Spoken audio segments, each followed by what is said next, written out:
Hola, ¿qué tal? ¿Cómo estás? Welcome to video 9 of our course together. Here's what I want to do in this video. We've been through a lot already. I want to stop for a second, take a look back, and review what we've done so far, basically. So it's like this. I'll make it a little quiz. How do you say hello? Hola. My name is such and such. What's your name? ¿Cómo te llamas? Right?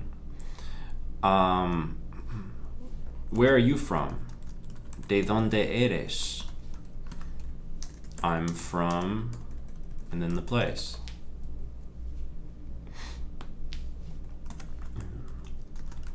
Where do you live? ¿Dónde vives? I live in, vivo en. Do you speak Spanish? ¿Hablas español? I speak a little Spanish. Hablo poquito español.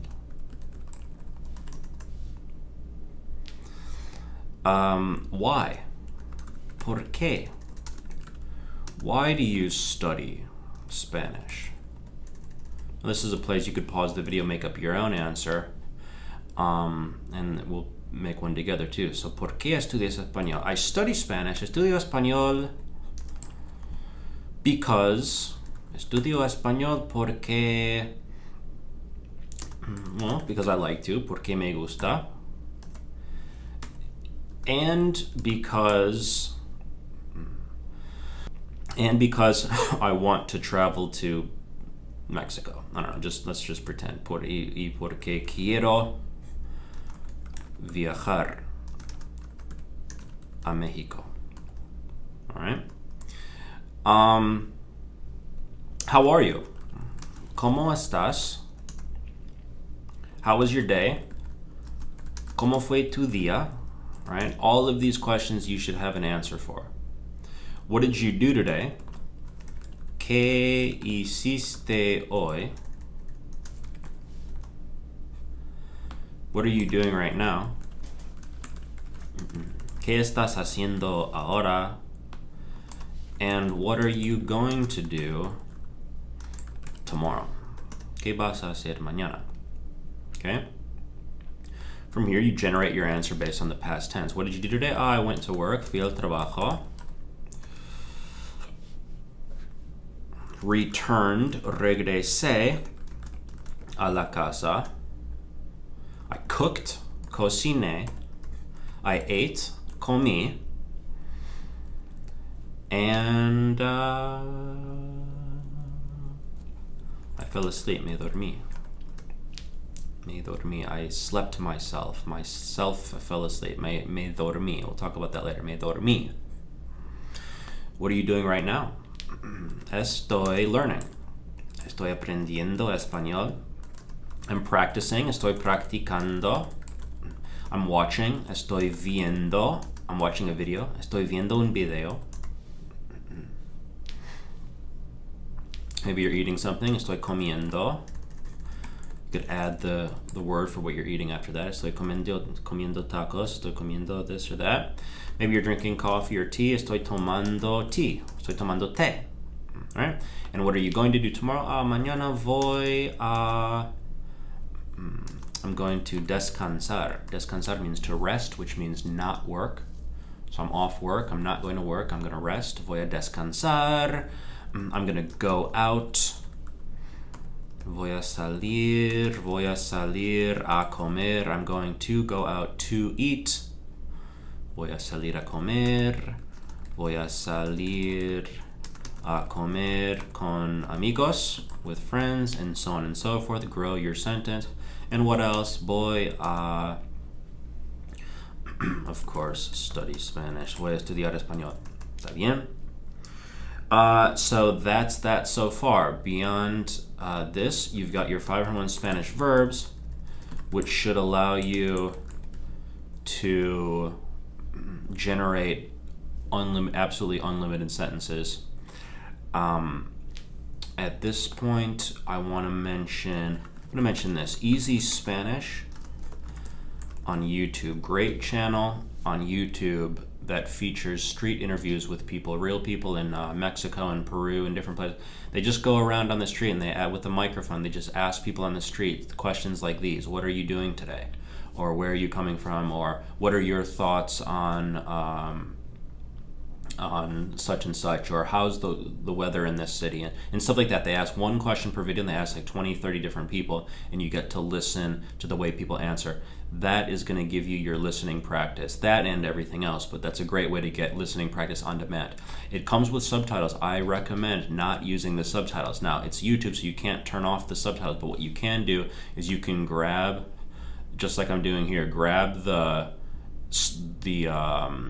window of the browser and pull it down below the screen so that it covers up the subtitles. Now, it's incredibly important to not use the subtitles. Why? Because when you're using the subtitles, it basically turns into a reading practice exercise. And if the subtitles are in English, it's in both. But if you're looking at the English subtitles, it's all of a sudden become a practice in reading English rather than what it should be, which is a practice in listening to Spanish. So pull it down so you can't see the subtitles. Now, what do you do if you don't understand what they're saying? Fine, you're not always going to understand what people are saying. Just practice at guessing what you think they're saying. Listen for those key words that you hear, right? You know what the question is. They say, what are you doing today? What are you going to do today? ¿Qué vas a hacer hoy?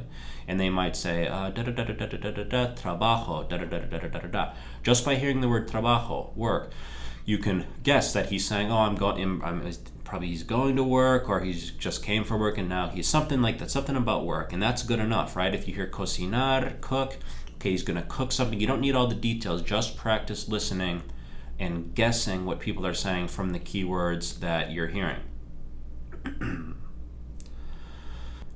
So practice with that. The remainder of this video today, I want to get into something that I call noun theory. We have looked at, so far we've been looking at topics, how to talk about this, how to talk about that. We've been looking at verbs, yes, we've been looking at vocabulary, all well and good. Noun theory, we're just going to focus specifically on nouns for a second. Nouns are person, of course, place, and thing, right? So, what nouns should I be learning is a good question. You know, I've been in Spanish classes where they've got a index card on everything, like here's how you say door, here's how you say wall, and stuff like that. Pencil sharpener, okay, cool. Like that's good to know, good to see. Personally, I haven't ever been too good at remembering those words out of context. You know, some of them stick. Usually they really don't. Like I'm usually the last one in a class to know pencil sharpener and stuff like that. It's without context. Verbs without context are just it's just like memorizing random numbers in a row. There's nothing to keep it together. So I prefer to know how nouns fit in with their verb, right? Like if I'm going to learn the word for pencil sharpener, then I'd want to know the verb I am looking for, the pencil, or where is the pencil, you know, or I'm going to use some verb that allows me to use the noun pencil sharpener, you know. So when it finally comes to nouns, what nouns should I know? Like what's the point, you know? So here it is. Person, place, and thing is what noun is. So I want to know the word person, place, and thing in the language I'm learning. Like know those words first. So persona, lugar, and cosa. I also want to know the plural. So the plural of person is people, and people is gente. The plural of lugar, place, is lugares, and the plural of cosa is cosas. Okay, so now I can start to say stuff like many people. Mucha gente. I want to know how to say mucha gente. I want to know how to say muchos lugares. And I want to know how to say muchas. And I want to know how to say muchas cosas. Okay?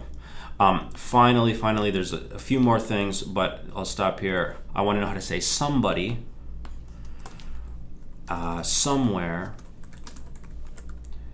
and something. Something is algo. Now, from there, of course, I also want to know how to say nothing and nowhere and nobody.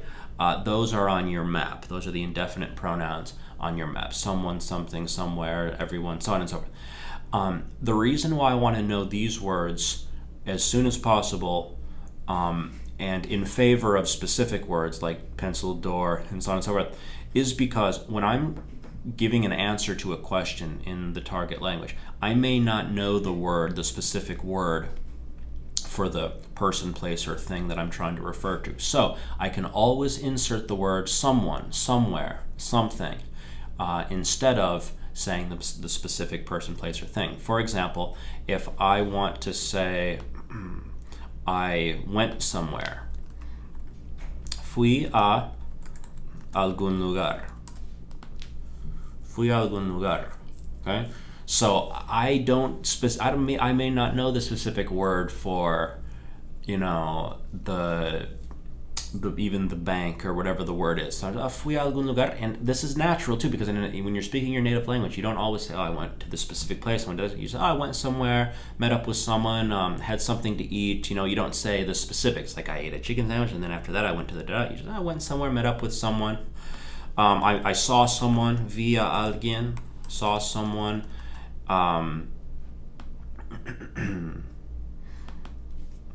Encontré a alguien, I found someone, met up with someone, encontré a alguien. Ate something, comí algo. Okay, so it's strategy, it's conversation strategy to know these words. Next point to make is the following. If we go back to persona, lugar, and cosa, these words break down into their own categories, okay? So those categories of people, there's family, la familia. There's, we'll just call profesionales, or I don't know, it sounds weird, profesiones, professions, right? So vocabulary for people in your family, vocabulary for professional people. For example, mama, papa, brother, sister, and so on and so forth. And then in the profession category, there's stuff like teacher, maestro, and estudiante, and doctor, and so on and so forth. When it comes to places, it's usually places inside of the house, in the city, and in the world. So inside la casa, la ciudad, and el mundo. Okay, those are the it's like the Russian dolls. One fits inside the other. So here's the world, and inside the world there's the city, and inside the city there's the home. And those are usually three good categories to break down place vocabulary. Okay, so cosa, thing, breaks down into animals, animales, ropa, clothing, colors, colores, food, comida, and just call it instrumentos, like miscellaneous things, and then abstract things like emotions and so on and so forth. Abstracto. Okay, so we're not going to fill this out completely. It's just a concept for you to take in, which is these are the categories, right? So from there you can start saying, okay, what's bathroom? Bathroom is baño. Inside the city there is the library, la biblioteca. In the world there are states, el estado, the country, el país. Okay, animales, animal, perros, perro, gato, cat. Ropa, camisa is a shirt, pantalon is pants, colors red, rojo, blue, azul, and so on and so forth. Comida, chicken is pollo, fruta, I don't know, it's fruit, stuff like that. All this stuff you can just easily look up. And then instrumentos, stuff like a book, libro, A lápiz is a pencil. Lapicero is a pen. At least Mexicans call it lapicero. Other people call it different things. We call it lapicero for pen. Abstract stuff. El amor, love. La vida, life. This is just a template for you to fill in your own nouns, your own vocabulary. Okay. Don't forget your topic. Don't flashcard too much. I mean, I know people, it's cool if you like flashcards, nothing against. But the real thing to do is to communicate, express ideas. So don't forget what topic or situation you're in, what verb do you need, and then let that flow into the vocab. Let the topic and the verb decide what vocab you need. That's my suggestion for you. All right. Final part of this lesson is what's called circumlocution. Right? Circumlocution means speaking around the topic. In the military language program, they were big, as they should be, on us students learning to do circumlocution, be able to speak around something. So here it is. I don't know the word for. Okay, here's a good example. I have a friend who was in the Congo. At that point in time, didn't speak great Swahili, does now, but it didn't know the word for mechanic, did know the word for doctor, and knew the word for car. So when looking for a mechanic, she just walked around saying, "Oh, we need the car doctor." And finally someone said, "Oh, you need a mechanic." "Oh, yes, mechanic," So you learn words by doing that. And that's your being creative on the noun level, right? We talked about being creative in terms of expressing thoughts using a simpler verb or a verb that you already have and vocab that you already have. This is an example of being creative using the nouns that you already have. So circumlocution, speaking around. You want to know the word for thing, generally speaking, before you know the word for animal, clothes, color, so on and so forth, right?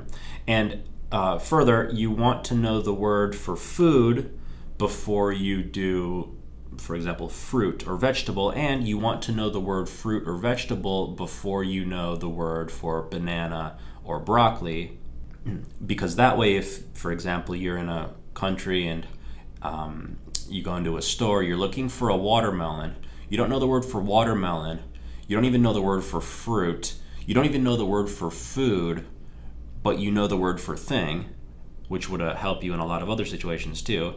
You could say, "Excuse me, I'm looking for a thing. Estoy buscando." Right? I'm looking. Estoy buscando for a thing. Una cosa that is green on the outside. Whatever you can do. Or maybe you know the word food. I'm looking for a food. Or maybe you know fruit. I'm looking for a fruit that is like this and like that. It's green and it's on, and they say, "Oh," and they point you to it. You see them. So you can circumlocute with that idea. In order to practice circumlocution, what you can do is again take the person, place, or thing and practice circumlocuting. So, for example, un maestro, a teacher, is a person who teaches. Un maestro es una persona que enseña. Okay? How would you explain a estudiante? Un estudiante es una persona que estudia. Un cocinero es una persona que cocina, and so on and so forth. So a police officer is someone who works in this, whatever. You can practice circumlocuting with this template. If it's the place word, the place guessing game, you could say, una escuela, a school, is a place. La escuela, una escuela, la escuela es un lugar where one studies. If you put "se" in front of it, it means one does something. So la escuela es un lugar donde se estudia. Right? The kitchen, la cocina, es un lugar donde one cooks, donde se cocina. Right? And then the thing category, like un libro is a thing. Un libro es una cosa which, just like a person that you read, that one reads. So you can make a guessing game out of this. Un pen, un lapicero es una cosa que one uses in order to write. Un lapicero es una cosa que se usa para escribir. Un libro es una cosa que se lee. La cocina es un lugar donde se cocina. La escuela es un lugar donde se estudia. Un cocinero es una persona que cocina. Un estudiante es una persona que estudia. Y un maestro es una persona que enseña. ¿Está bien? So there's a lot to play with there. Think about your vocabulary theory, the order of operations. What words do you want to say and to whom? What topic or situation are you in? What verbs do you need? Check out 5-for-1 Spanish verbs. And over here, check out the visual dictionary. It's got a picture of a guitar on the front. That's my high-tech way of explaining the book that it is. It's got a picture of it. It's a Spanish visual dictionary. There's probably a lot, but there's like the best one. I think it's just called Visual Dictionary. It's very complete. It's for the serious adult learner. It's not like a kid's like thing. It's got medical. It's got everything, but it's set up super well. Just reading the table of contents gives you a ton of useful vocabulary. So check that out for your vocab. Work the vocab into the practice, into the notebook, into the speaking, but keep in mind topic and verb first. And that is the noun theory lesson. See you in the next video. Hasta luego.